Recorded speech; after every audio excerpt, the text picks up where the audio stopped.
Your life. Hey guys, welcome to my channel where I talk about all things weightlifting and mindset and sport.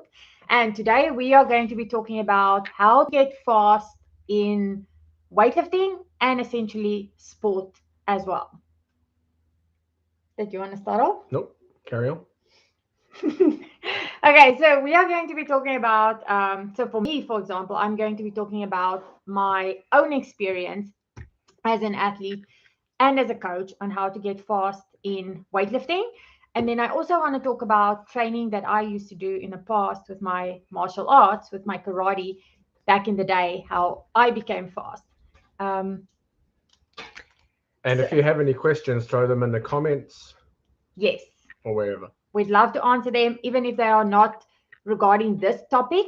It could even be regarding topics that we've spoken about in the past, or even ones that we can cover potentially in the future. Now, when I was little, I want to just talk about a bit about my karate training.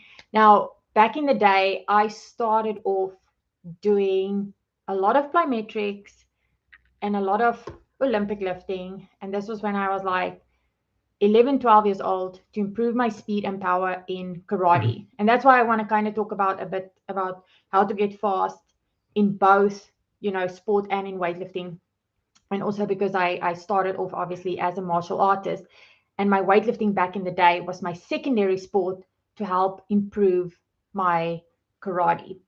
And by starting off with doing Olympic lifting to get faster, that made a tremendous difference in my strength, in my power, in my speed. Um, and ultimately it paid off at the end.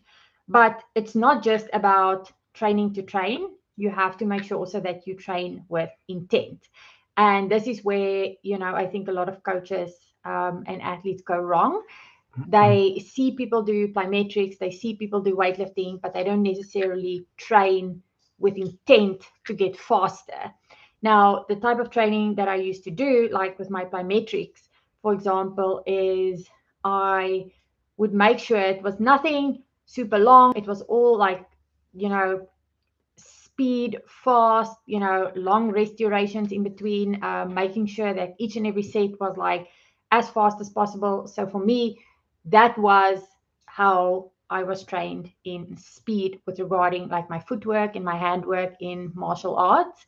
And then when I started the Olympic weightlifting on top of that, that was the thing that made the massive difference in not just being fast, but being fast and having that power and strength behind my movement as an athlete.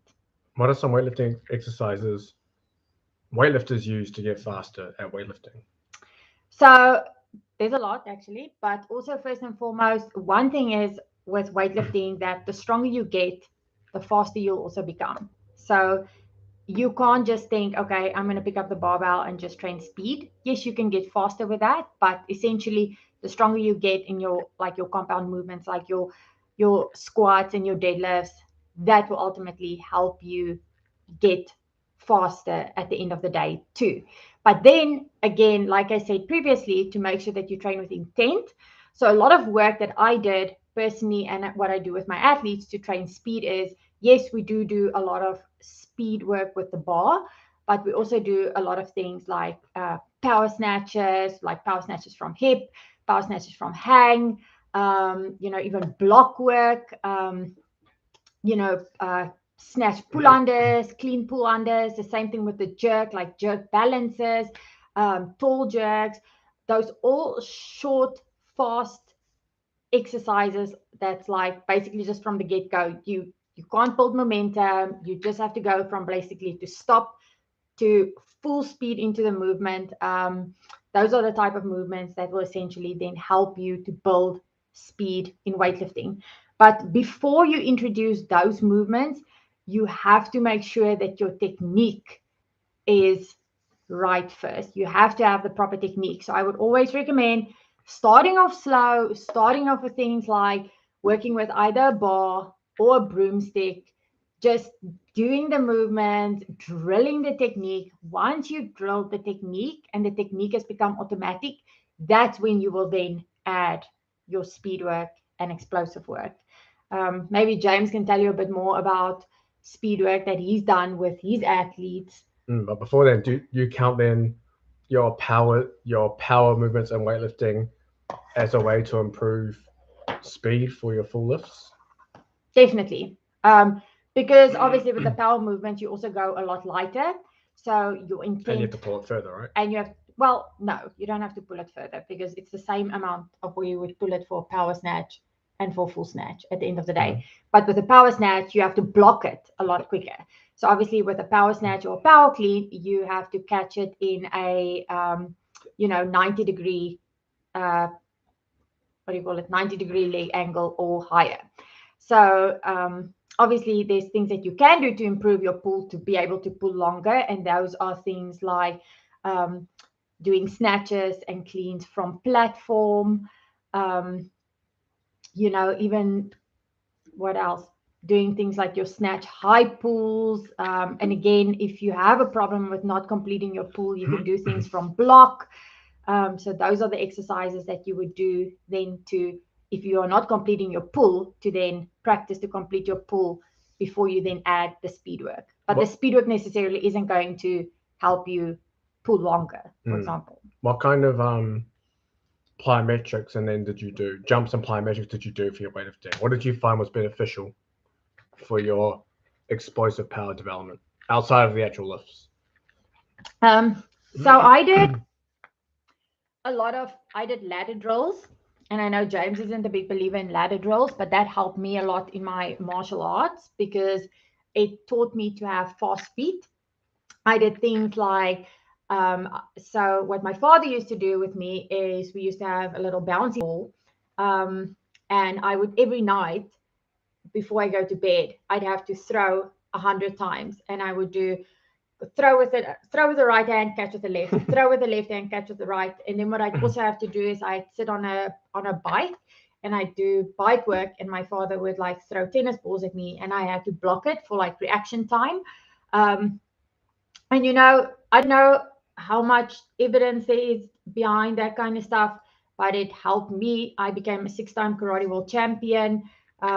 The training I did made me fast. It made me react faster. It made me be able to really zone in to, what people are going to do and kind of see their reaction times and just kind of see like little things that they do in order for me to then know this is potentially what move they're going to be throwing next. What about what you did for weightlifting? Because you have some plyometrics you did, right? Well, I'm still talking about my karate here now. Okay. So then I also did a lot of things like step drills. So like I would do stuff on steps outside of our house. I would do like bounds, single leg bounds. I would also do some medicine ball work. So I would do medicine ball throws. So I would also do a lot, even with the plyometrics, even though it's plyometric, but it would also incorporate some core work as well, because I would do a lot of like medicine ball throws just to also increase that power of punch, because a lot of people think, okay, with, if you do a martial art, especially if it's a striking sport, that you would just punch with the hand or the arm or whatever, it's not. But if you can use your whole body and you're strong in your whole body, you will be able to obviously generate a lot more strength and power in your punch if you can do that. So everything I did was sport specific. Everything I did, we made sure had a direct carryover to my martial arts. So we would try and mimic it as close as possible to my martial arts back in the day. And then the same thing when I started weightlifting, I didn't start off weightlifting like the traditional weightlifter who would do squat lifting. I actually did split lifting. So for those of you that don't know split lifting, it's the way they used to lift back in the olden days. So they would actually, instead of catching like in a squat, you would be the same way as what you would do a split jerk, you would be catching the lift in a split jerk. So that is how I would do my lifting, because my coach's goal was he wanted to make me be able to react fast and be able to land in that split really fast, which and ultimately, it also helped my leg strength, my leg speed. And and that helped my kicking as well in my karate. So everything I did was in order to help me become a better martial artist at the end of the day when I was doing weightlifting and plyometrics for my karate. And what about you were doing some plyometrics and jumps for your weightlifting, right? Yep. I was also doing then when I switched over from my karate to my weightlifting, we did very similar work, although my plyometrics did change. But we still did incorporate a lot of jumps. We would also do things like jump over boxes. And this is also a thing that we did a lot when I was in Egypt on training camps with the Egyptian weightlifting team. They also believe that, weightlifting plyometrics is a very important part of a weightlifter's development. But then I also did a lot of things with the barbell, like barbell jump squats. And we won't do like what most people think the traditional good morning. We would do the good morning explosively and extending onto our toes to make sure that, that's the way we're going to pull, So by doing a good morning just up and down, that's not yes, you're going to be pulling in that motion, but by adding that extra explosiveness to it, you also then drill that speed and acceleration into your movement. So that was also really important when I then switched over from the karate to the weightlifting. I also did a lot of, again, medicine ball throws. I would do some overhead work, throws, for like, just speed and strength from like, my, chest throws and even like up into the sky, because obviously, ultimately in weightlifting, everything is moving, what is it? Horizontally? Vertically, sorry, horizontally is like this. My brain is a little fogged this morning. So everything in weightlifting, obviously it's moving vertically. So we need to make sure that we are doing movements to strengthen our movements upwards vertically. Mm-hmm. Yeah. Perfect. Okay. Where do you want me to start? Where do you want to start? Okay, firstly, let's start about what is your belief around speed training? Like, how important is speed training for sport? Very. Okay, for all sports or for just certain sports? I'll start with, because we have no one viewing us at the moment anyway, but I'll start with. Okay, I do want to say also quickly, because we are live streaming today from both YouTube and TikTok, and we do have someone who said, how many liters can you bench press, James? How many liters can you bench press? Yeah, I don't know, like maybe 100 liters. No, I'm kidding. Okay, so in kilograms, because obviously I got a question for the bloke next to you. This bloke here is my husband. So say, hey, James. So I'm introducing James today to both, obviously he's on my YouTube today and my TikTok. But let me start with when you said that in weightlifting, you get faster as you get stronger, right? Yes. Yes. So what I'm gonna. I do yes, also not agree with that. No. Because there is, for example, if you go and do potentially, if you are a power lifter. Yeah, I'm saying that rule. That isn't necessarily going to transfer well into weightlifting. So it's yes and no. Getting stronger in weightlifting will make you faster in weightlifting, but that rule doesn't.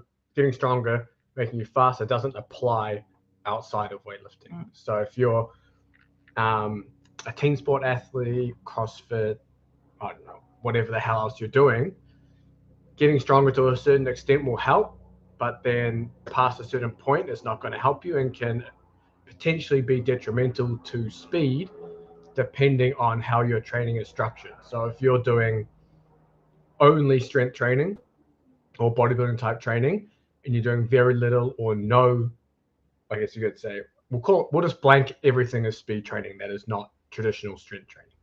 You're not doing speed training, then yes, it will have detrimental effects on your speed, even though people will tell you that, for example, the myth of strength training making you slow needs to die, or the myth of lifting weights making you slow needs to die and stuff, which to a certain extent it does, but it depends on how you lift weights. So, for example, there are the adaptations from, I guess, again, speed training were encompassing jumps, throws, plyometrics, faster lifts at lower loads.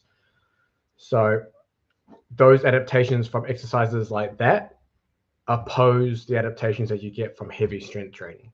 So if you're doing heavy squats, essentially powerlifting, if you're powerlifting, doing heavy squats, benches, deadlifts, and then doing high rep dumbbell benches, etc., for gaining muscle, the adaptations from those exercises are going to be detrimental to speed over the long term if that's all you're doing. So one example is you're going to improve activation of those prime moving muscles within movement, which is great, but you're not improving the ability to produce that force quickly. So if you think about a squat with the quads, you ride that squat down, and then you've got to push up all the way back to the top, which might take you a second, 2 seconds, 3 seconds, depending on how heavy it is. Grinding these reps out, you're never reaching, I guess, maximal force within the movement with your quads anyway. And then you're kind of getting this nice slow rise in force as it tapers off. Whereas in sport, we're constrained by time. So that might be time to react to, for example, throw a punch. It could be time with the foot hitting the ground when sprinting. And you've only got milliseconds to essentially redirect that force in the direction you want to go. And to do that, you need to touch on things like plyometric jumps, and we'll go into more detail there.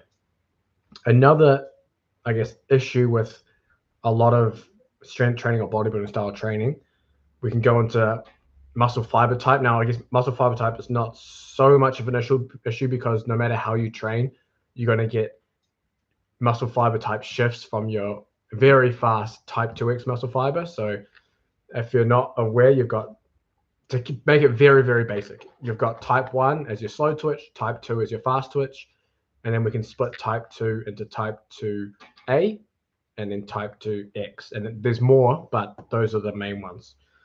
Type 2X, your very, very fast muscle fibers. Type 2A are still your fast ones, but are more fatigue resistant. And then type 1, most people know, like your endurance fibers.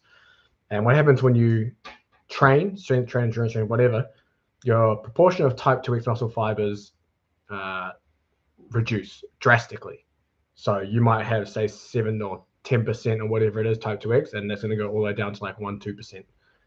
Your type 2A muscle fibers are going to increase the proportion because you're going to become more fatigue resistant. That's just an adaptation from training in general. Whereas when you're performing speed type movements, you tend to preserve that type 2X muscle fiber. But there are other ways around it too, like overshooting through detraining and things like that, but that's different topic altogether. And then another adaptation of strength training is the increase in co-contractions around joints. So co-contraction is simply opposing muscle groups contracting together. And these opposing muscle groups, for example, around the hip, you might have your hip flexors and glutes, and they'll contract around the joint and they'll protect the hip. Essentially, it's a protective mechanism so you don't injure yourself. So as you start squatting heavier weights, this is a adaptation that occurs as you get stronger. Now, this is great for, obviously, for protection, as I mentioned, but it's shit for speed. And when you're wanting to become faster, it comes down to relaxation of the muscles, be able to turn muscles on and off, essentially involuntary. If anyone's read old sports science text back in the day, you'll see a little graph that shows that it's not the elite. The most elite athletes aren't the ones that produce the most force or have the highest outputs. They're the ones that can relax antagonist muscles the fastest. So if I'm jumping, I don't want, for example, if I'm doing a counter movement jump, I'm dipping and I'm jumping, I don't want my hamstrings, glutes and quads all activated through that whole movement. I want, for example, as I'm going to jump, I want the hamstrings to relax so the quads can propel me vertically. And these things are trained through doing high velocity strength training or speed training. Just to do a quick definition of jumps and plyometric. So people will call plyometrics like box jumps and things like that. Box jumps are not plyometric. There's a distinct difference between jumping and doing a plyometric. A plyometric is a rapid change of eccentric, so like a lowering or muscle lengthening, to a concentric, which would be like a muscle shortening. So is that what I used to do with the bounding? Yeah. And those kind of things? A rapid change. So if you want to go right down deep into the real true definition of a plyometric, it's got to be less than 250 milliseconds of ground contact, which is damn fast, which would mean things like bounding wouldn't be considered plyometric in that activity, but we class it as plyometric because it's still rapid. So what if, for example, I do something like a depth jump where I jump on a box and then jump for distance, because that's the kind of thing that I used to do for my karate. Is that a plyometric? Yes, that's. So that's not considered as a box jump then, right? No, that's one of the original plyometric. That's known as the shock method. Back in the day, made famous by Verkhoshansky, a Russian sports scientist. And but the thing is, again, it's a plyometric when it's done with very fast growing contact time. If you're going drop, jump, and then horizontally jumping, we can still coin it I don't want to get too much into definitions because definitions are stupid when you talk about practicality. But either way, plyometrics, short ground contact times, a fast, rapid change from eccentric to concentric, whereas a jump is a slower change. So if you're going to do a vertical jump, you have the eccentric to concentric, but it's much slower in terms of that rate of change compared to coming, for example, skipping, jumping rope. Do you have another question? Yes, I do. You just talk and then you stop. That's the story of our life. I have to read his mind. No, my question is, so there's been a lot of over the years, controversy over obviously you'll see little children, they'll be on jungle gyms and they'll jump off and they'll do all these things, and they become strong by doing those things, And then there's the controversy, never let a person do plyometric if they can't back squat 1.5 times their body weight. Yeah. Can you talk about that? Yeah, it's bullshit. Okay. Is that all? Yeah. So basically, I just wanted to add to that, because also if you think about that, okay, so a little child who's really a baby and they go and pick up something, they pick it up with perfect form, first and foremost. Secondly, kids jump from things and whatever, and they develop strength that way. And then as an adult, you want to say, okay, you can't do plyometrics unless you can squat 1.5 times your body weight. Go quiz Olympic high jumpers and see if they can squat 1.5, 2 times body weight. Yeah. And I also do want to add that, for example, I do think that if you are a sedentary person, you haven't trained for years and years and years, and your coach don't do drop jumps. Yes, exactly. And your coach goes and puts you onto a program to do jumps and those kind of things. Firstly, your ligaments in your joints are not strong enough to be able to handle those, and that's where little niggles come in. Even things like your ankles, your knees, your hips, those things aren't strong enough yet. So that is where I would say then much rather strength train than worrying about plyometrics. I don't know if you'll agree with me. Let me tell you how to prepare. So jumping. Am I wrong? You're not wrong. But if you're going to do plyometrics and jumps, you need to prepare for it. I did a whole video on that. No, but I'm talking now for someone that's sedentary, someone that hasn't trained at all. Okay. Yeah. Now you're coming and a person is, say, for example, overweight. If they don't need to do it, they don't need to do it. I'm talking about for someone who wants to do them. For example, they do it for sport but haven't done it for a long time. No, a sedentary person is not someone who's going to do something. Okay, yeah, then they don't need to do it. A sedentary person is someone who just sits and doesn't do anything ever. Maybe for 5 years or 6 years, he hasn't done. Yeah, then you don't need to do any of that. Exactly. Yeah. So. But for someone who's looking to maybe get back into it, or is playing a sport or going to play a sport, there are ways where you can retrain that ability. But do you want me to touch? I've got a few other things to touch on, but maybe I'll touch on this first. Don't ask me. I've got 3 different things in my mind that I can talk about right now. Well, make it also easy for our viewers, because if you think about it, not everyone understands the science behind it. So I think make it in simple terms for them. Yeah. So they can understand. I've got 3 kind of different topics. But first one will be about retraining to be able to get back to more intense speed and jumping. Obviously, as you age and you're not jumping, sprinting, and doing that stuff, you kind of lose that ability pretty quickly. So the first thing is low amplitude or low jump height and low intensity plyometrics and jumps done for volume. And you'll do these, you can do this in circuit fashion. I've actually got a video on my YouTube channel, Sweet Science of Fighting, that actually shows a bunch of circuits you can do.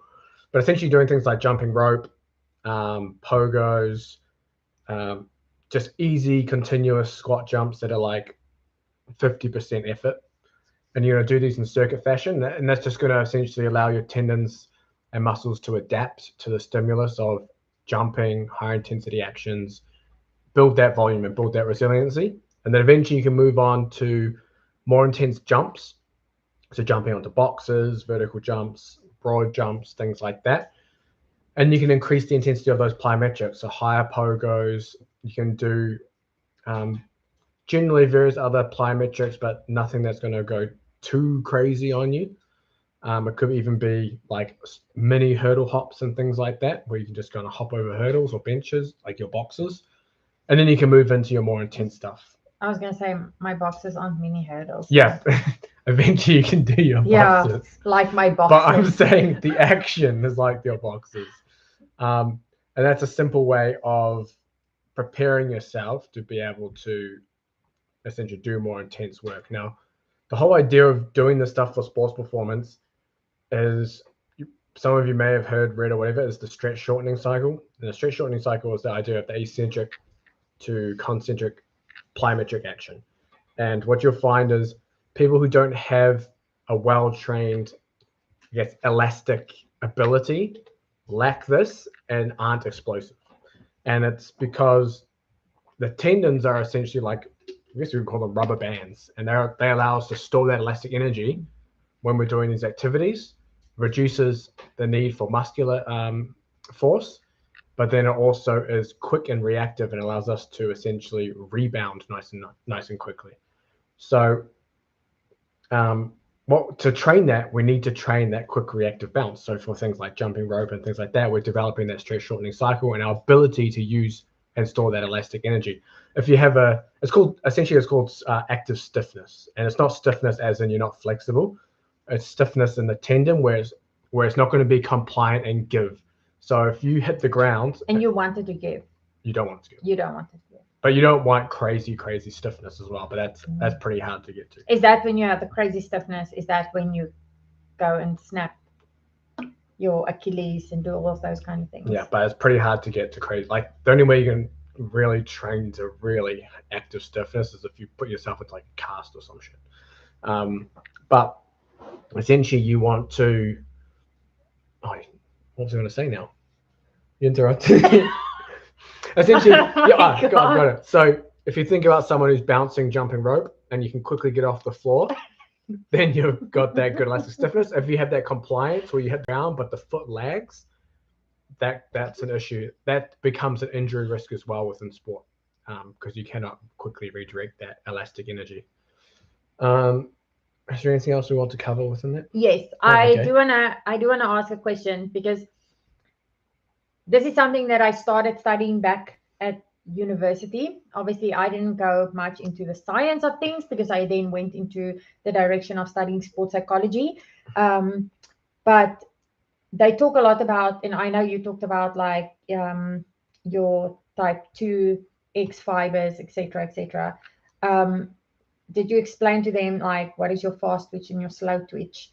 And then also another question is, for example, so again, I think there's a lot of controversy over this and like stuff that I've read in the past. I don't know obviously how true it is or not. But for example, if someone is born with slow twitch fibers, can they train the slow twitch fibers to become fast twitch fibers, and vice versa? If they are fast twitch, will they be able to train it to become slow twitch? And if they do go from fast twitch to slow twitch, can they go back to their fast twitch fibers? Because I've read in the past that if you go from fast twitch to slow twitch, you can't go back to that fast twitch fiber. You're very rarely going to go from pure type 1 or type 2, either way.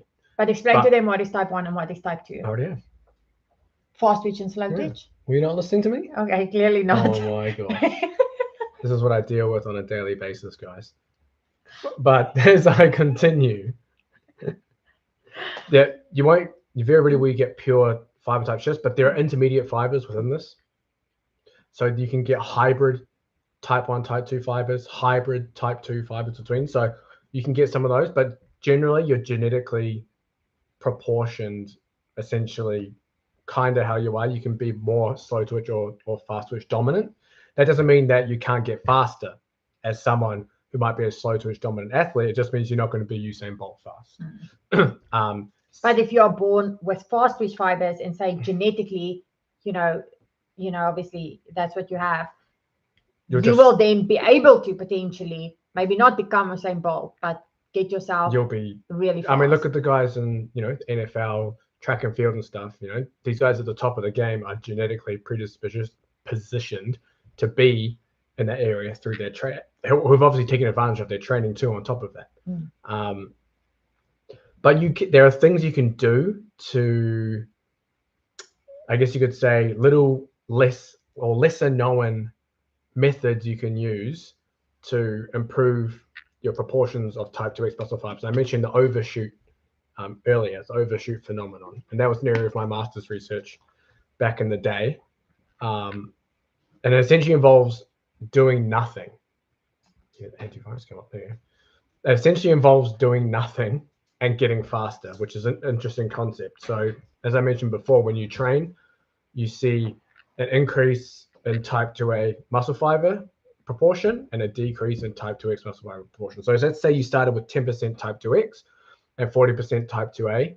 As you train, let's say you have 50% type 2A and 1% type 2X. And this is, while it may seem like, that's not a good adaptation, for most sports, that is a very good adaptation. For example, if you're a team sport athlete, you need to be able to go 80, 90 minutes repeating efforts. So you need that ability to have a little more fatigue resistance versus a pure sprinter or a track and field thrower, whatever it is. Those type 2X muscle fibers become more important. So you train for X amount of time, this happens, and then what you do is, interesting enough, if you just take a few months away from complete training, you do absolutely nothing, you get this overshoot where your type 2X muscle fibers exceed where they were initially. So instead of being where you were at 10%, you might be now at 17%. And then your type 2A comes back down. So now you've become essentially more explosive from doing nothing. And this phenomenon has been shown over and over and over again, mainly within sedentary people, because you cannot get an athlete to sit out for multiple months and do nothing. I tried to make it work within professional rugby league, where we just trained high intensity, low volume once a week. And we saw huge gains in strength and power.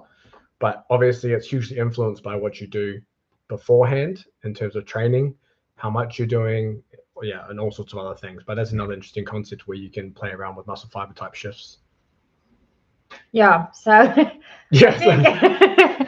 No, I was gonna say, listening to what you're saying now, and from my background as an athlete who used to train these kind of things from a very young age, I think, and as a coach, in conclusion, I think from a weightlifting side of things, you can become faster if you train with intent. And I think, the same thing from like what you are explaining, but you have to know, you can't just go and do a whole bunch of things that you think is plyometrics. I think there's a lot more science behind it, and people don't always realize. They just see a whole bunch of people doing a whole bunch of things. And I don't know if you'll agree with me on this, but like it also then becomes at the end of the day, it becomes sport specific. You